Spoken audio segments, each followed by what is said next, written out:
A Copa do Mundo é o torneio de futebol mais importante de todos. Mas você sabe como foi a primeiríssima edição? A primeira Copa do Mundo? Ela aconteceu aqui na América do Sul. Então se você quiser saber mais sobre esse torneio, se liga no vídeo. E aí, mundo, tudo certo? Me chamo Jonatas e no vídeo de hoje vou contar pra vocês a história da primeira Copa do Mundo em 1930. Como tudo começou. É muito interessante. Mas antes já vai se inscrevendo no canal. A nossa meta agora é de 500 mil inscritos. Então bora começar o vídeo. E bom, como vocês sabem, quem organiza a Copa do Mundo é a FIFA. Mas ela já existia muito antes de 1930. Ela foi fundada em 1904. Há muito tempo. Numa época onde o futebol estava crescendo bastante e viram que precisavam de uma organização só para cuidar desse esporte, tá ligado? Daí beleza. Ela foi crescendo bastante e foi só em 1920 que organizou o seu primeiro grande evento. E adivinha que evento foi esse? Não, não foi a Copa. Isso só ia acontecer 10 anos depois. A FIFA em 1920 organizou o futebol das Olimpíadas. Sim, as Olimpíadas de 1920 foram na Bélgica. E a parte do futebol foi a FIFA que organizou, com a Bélgica sendo a campeã, levou o ouro. E ela continuou organizando futebol nas edições seguintes, como na de Paris em 1924 e na de Amsterdã em 28. E o futebol foi um sucesso. A final de 1920, vencida pela Bélgica, teve um público de 35 mil pessoas. Na de 1924, o vencedor foi o Uruguai, com um público na final de 40 mil. E na de 1928, quase 30 mil, vencido pelo Uruguai também, equipe que dominava na época. Aí, com esse sucesso, a FIFA, junto com seu presidente Jules Rimet, decidiu criar o seu próprio torneio. Isso foi decidido num congresso da FIFA em 1928. E esse torneio ficou marcado para 2 anos depois, em 1930. Então precisavam escolher a sede. E sabe qual país a FIFA escolheu? Nosso vizinho Uruguai.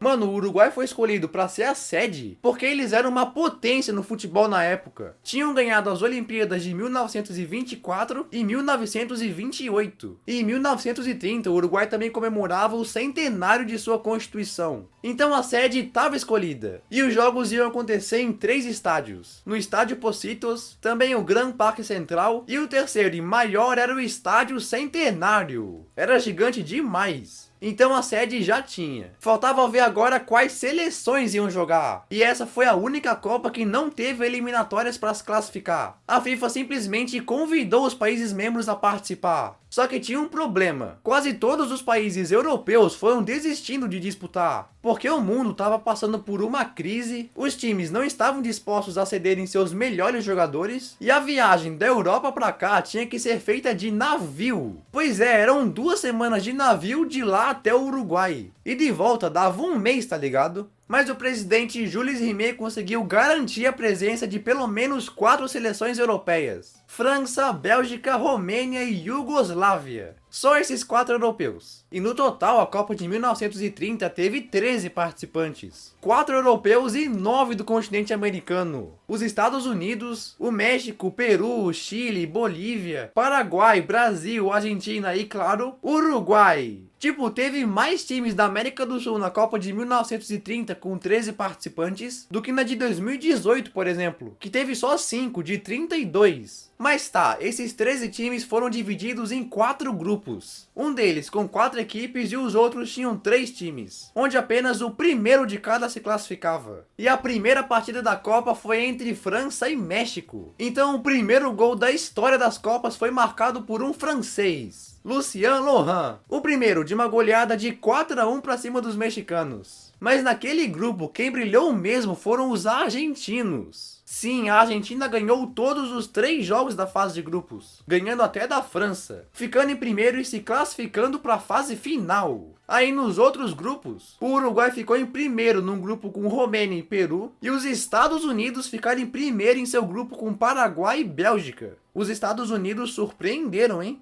Já no grupo do Brasil, foi triste pra gente. A nossa seleção não era tão fraca não. O Brasil já tinha ganhado 2 Copas Américas até aquele momento. E tínhamos alguns nomes que hoje poucos vão reconhecer, como o goleiro Joel, o meia Fernando Giudicelli, os atacantes Moderato, Nilo, Preguinho e etc. Com o capitão sendo Preguinho, que foi o artilheiro do Brasil com 3 gols. Estávamos num grupo com Bolívia e Iugoslávia. Então a disputa para aquela única vaga nas fases finais ficou entre o Brasil e os iugoslavos. Só que quando a gente enfrentou os europeus, acabamos perdendo por 2-1, ficando em segundo e fora da fase final. Então no fim, os 4 classificados para as semis foram Estados Unidos, Argentina, Uruguai e Iugoslávia. Sim, começava a fase final direto nas semis. Só 4 se classificavam, né? E o primeiro jogo dessas semifinais, valendo vaga para a primeira final de Copa do Mundo, foi entre Estados Unidos e Argentina, no dia 26 de julho de 1930. Mano, as duas seleções tinham ido muito bem, ganhando todos os jogos de seus grupos. Mas a Argentina era a favorita por ter chegado à final das Olimpíadas de 1928. Era uma das melhores seleções. E na seleção dos Estados Unidos, a maioria eram imigrantes vindo da Inglaterra ou da Escócia. Tinham até uma chance de ganhar. Mas a Argentina deitou em cima deles. Goleou por 6-1.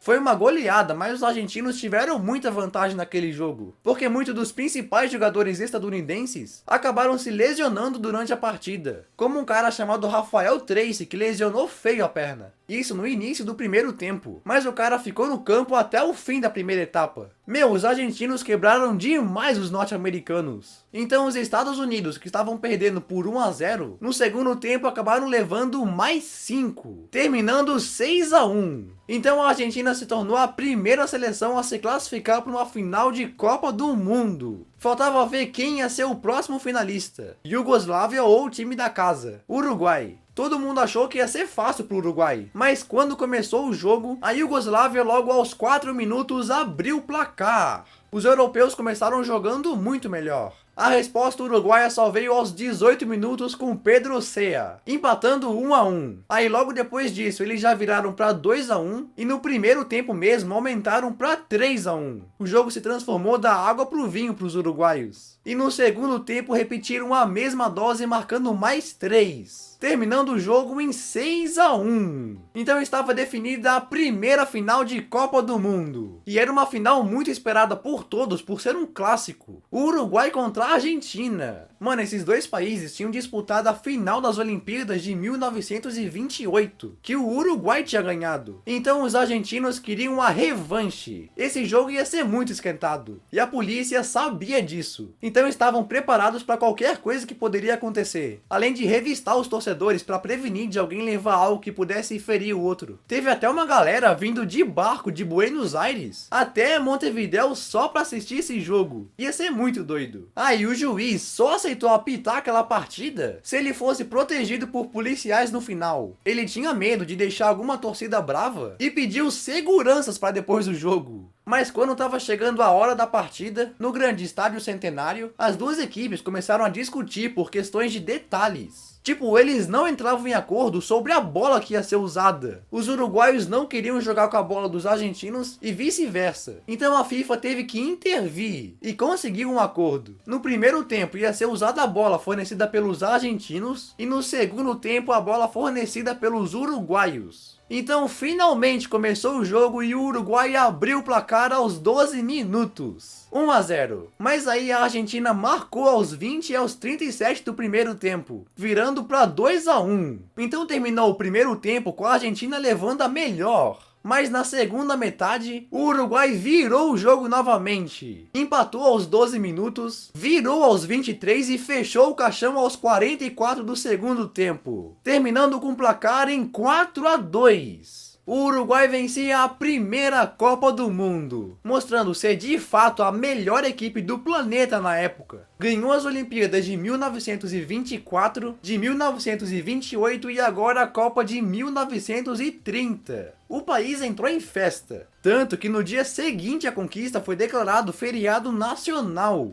Pois é, que doideira! E o grande troféu da Copa foi entregue pelo presidente da FIFA, Jules Rimet, para o presidente da Associação Uruguaia de Futebol. Olha aí, o troféu na época era bem diferente de hoje. Essa ficou conhecida como Taça Jules Rimet e foi entregue aos vencedores de Copa do Mundo até a edição de 1966. Pois é, então a classificação geral ficou assim: Uruguai campeão, Argentina em segundo e não teve disputa de terceiro lugar. Mas por saldo de gols durante a competição, os Estados Unidos ficaram em terceiro e a Iugoslávia em quarto, com o artilheiro da competição sendo o argentino Guilherme Stabile com 8 gols. Esse Stabile marcou em 4 dos 5 jogos da Argentina, contando com a final, uma média de 1,6 gols por jogo. O cara era fera, além de marcar o primeiro hat-trick das Copas contra o México na fase de grupos. E o segundo maior artilheiro foi o uruguaio Pedro Ceia com 5 gols. Esse Ceia marcou um hat-trick contra a Iugoslávia na semifinal e fez um dos gols na final, além de, claro, um na fase de grupos também. Esse cara foi muito importante para aquela conquista. E aí, você curtiu o vídeo? Então se quiser que eu fale das outras Copas também, compartilhe esse vídeo. E comente qual a próxima edição de Copa que vocês querem que eu fale. E assista meus outros vídeos. Eu sei que tu vai gostar. Beleza? Valeu e tchau!